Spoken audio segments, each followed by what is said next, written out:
तो दोस्तों hi everyone, कैसे हैं आप सब।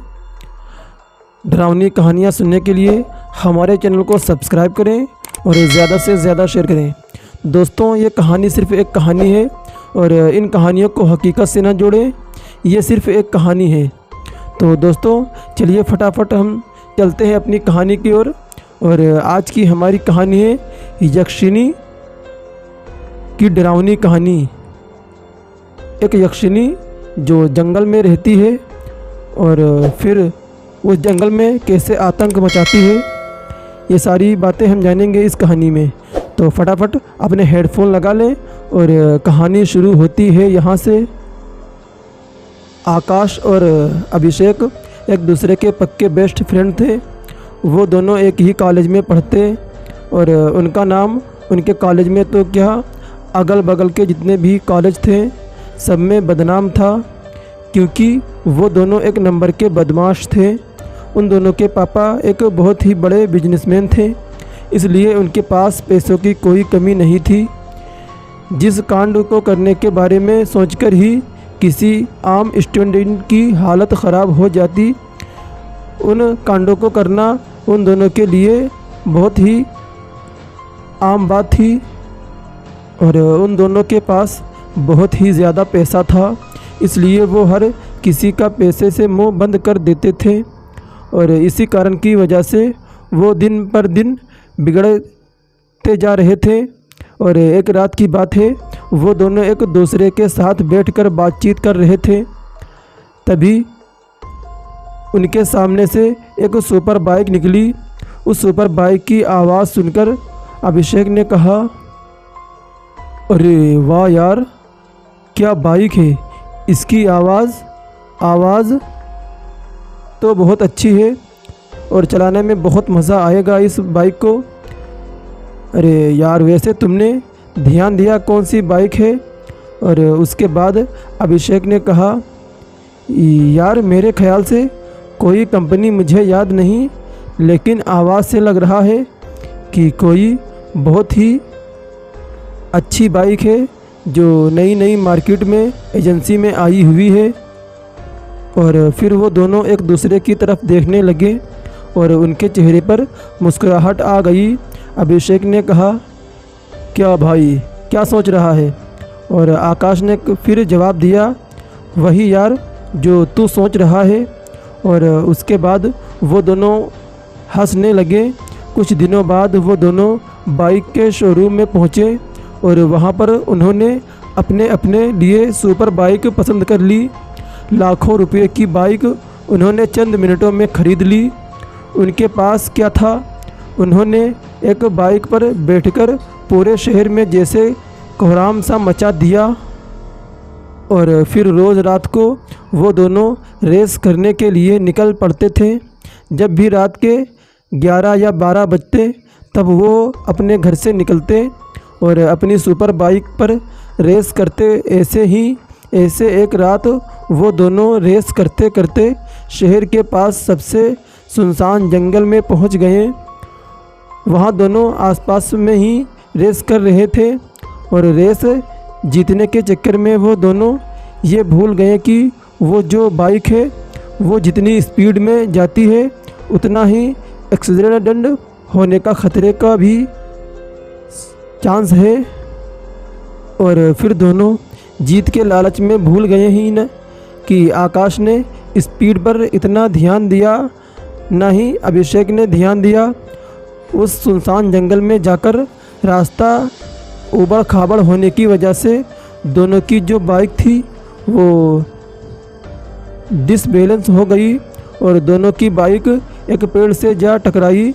बाइक के टकराते ही वो दोनों कई फुट दूर गिरे और उनके बाद उन्होंने अपना सर पकड़ा और वो उठे तो उन्होंने देखा कि उनकी बाइक पे आग लग गई थी और वो दोनों उस बाइक से दूर भागे।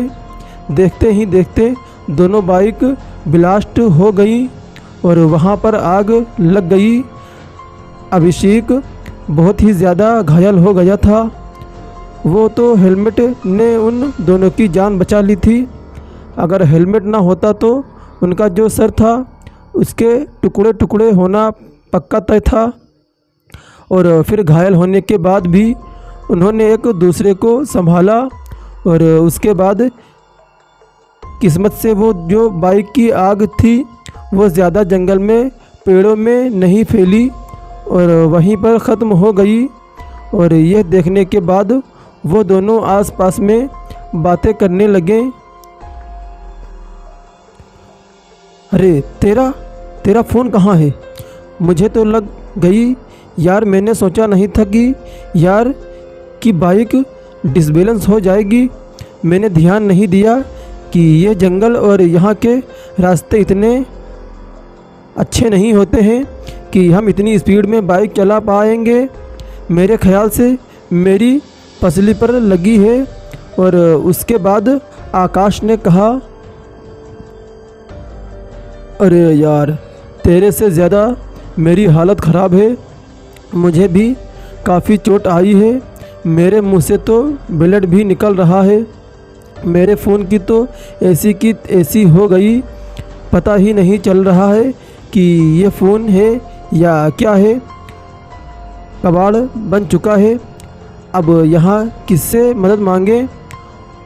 उन दोनों को समझ आ गया था कि वो दोनों एक बहुत ही बड़ी मुसीबत में फंस चुके थे।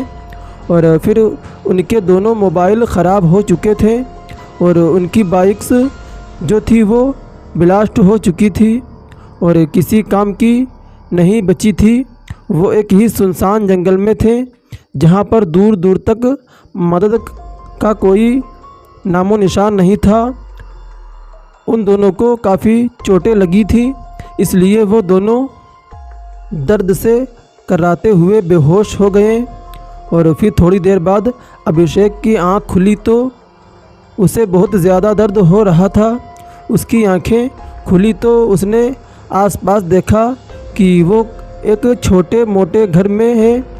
उस घर की हालत काफ़ी ख़राब थी, लेकिन घर ठीक ठाक और उसकी हालत काफ़ी ख़राब थी लेकिन घर ठीक ठाक था। उसने अपने शरीर को देखा तो शरीर पर कई जगह पट्टियाँ बंधी हुई थी। उसकी काफ़ी जगह चोट आई थी, पैर में, पसली में और ना जाने कहाँ कहाँ। और उसके बाद उसने आसपास देखा तो उसे अभिषेक भी नज़र आ गया। अभिषेक को भी काफ़ी चोट आई थी और उसके शरीर पर भी काफ़ी जगह पट्टियाँ लगी हुई थी। आकाश ने मुंह खोलकर अभिषेक को उठाने की कोशिश करी। आकाश ने कहा, अरे अभिषेक, अबे अभिषेक, उठ! अरे यार उठ ना, उठ अभिषेक! अरे यार होश में आ। और फिर अभिषेक ने कोई जवाब नहीं दिया और आकाश जो था वो बार बार अभिषेक को उठाने की कोशिश कर रहा था। तभी वहाँ पर किसी के आने की आवाज़ सुनाई दी। ऐसा लग रहा था मानो जैसे कोई लड़की पायल पहनकर वहाँ पर आ रही हो। तभी उस कमरे का जो दरवाज़ा था वो खुला और वहाँ पर एक लड़की आई। उस लड़की के हाथ में कुछ दवाइयाँ थी और उन दवाइयों को देखकर आकाश ने कहा, अरे तुम कौन हो और हम यहाँ क्या कर रहे हैं? आकाश बहुत ही ज़्यादा कमज़ोर था, इसलिए उसकी नज़रें जो थी वो धुंधली धुंधली हो रही थी और उसे इतना समझ आ रहा था कि ये जो कोई भी है वो एक लड़की है। उससे ज़्यादा उसे कुछ समझ नहीं आ रहा था। तभी उस लड़की ने एक दवाई जो थी वो आकाश को पिलाई और उस दवाई को पीने के बाद आकाश के शरीर में थोड़ी बहुत ताकत आई और वो सब कुछ साफ साफ देखने लगा। और जैसे ही उसने उस लड़की को देखा, उस लड़की की खूबसूरती को देखकर आकाश जो था वो एकदम देखता ही रह गया। उसके दिल की जो धड़कन थी वो काफ़ी तेज़ सी हो गई और आकाश ने कहा, अरे तुम कौन हो और हम यहाँ क्या कर रहे हैं? फिर तभी उस लड़की ने कहा कि आप ज़्यादा अपने आप को टेंशन मत दीजिए, अभी आपको आराम करने की ज़रूरत है। आप दोनों मुझे जंगल में मिले और आपकी हालत बहुत ही ज़्यादा ख़राब थी। मैंने वहाँ पर देखा कि आपकी बाइक्स जो थी उनमें आग लग गई थी और वो दोनों ब्लास्ट हो चुकी थी। मैं समझ गई कि आपका बहुत भयानक एक्सीडेंट हुआ है।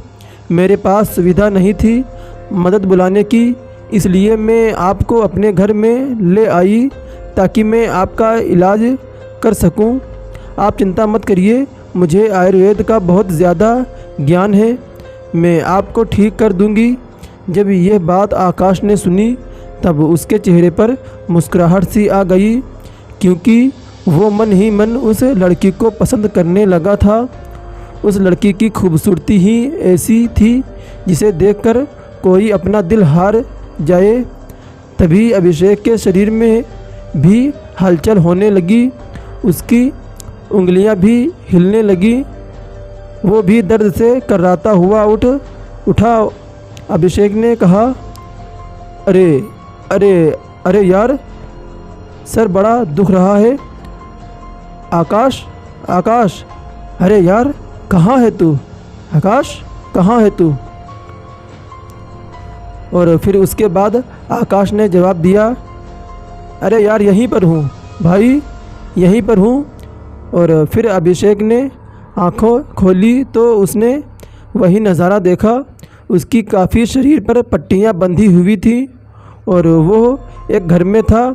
अभिषेक ने बगल में देखा तो आकाश भी वहीं पर था और वो लड़की भी वहीं पर थी। जैसे ही अभिषेक ने उस लड़की को देखा तो उसकी दिल की धड़कनें भी तेज़ हो गईं और वो भी हैरान हो गया कि आखिर इतनी खूबसूरत लड़की क्या दुनिया में हो सकती है। वैसे तो उसने शहर में कई खूबसूरत लड़कियां को देखा था, लेकिन उस लड़की की खूबसूरती के आगे सबकी खूबसूरती बेकार थी। अभिषेक ने भी वही सवाल पूछा, तुम कौन हो और क्या तुम हमें लेकर आई हो? हाँ जवाब दो। और उसके बाद उस लड़की ने कहा, हाँ मैं आपको लेकर आई हूँ क्योंकि आपकी बाइक्स का एक्सीडेंट हो चुका था और मेरे पास मदद बुलाने के लिए सुविधा नहीं थी। आप घबराइए मत, मुझे आयुर्वेद का ज्ञान है, मैं आपको ठीक कर दूंगी। और फिर उसके बाद अभिषेक ने कहा, अच्छा ठीक है, अगर तुम ठीक कर दोगी।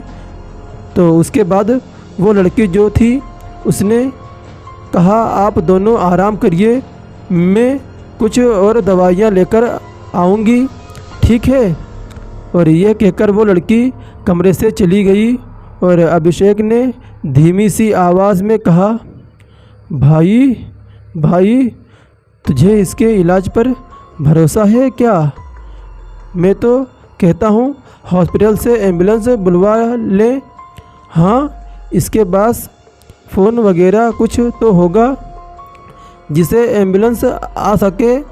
और फिर उसके बाद आकाश ने कहा, अरे यार तेरा दिमाग ख़राब है क्या? हाँ, ऐसी खूबसूरत लड़की के हाथों तो मैं मरना ही पसंद करूँगा।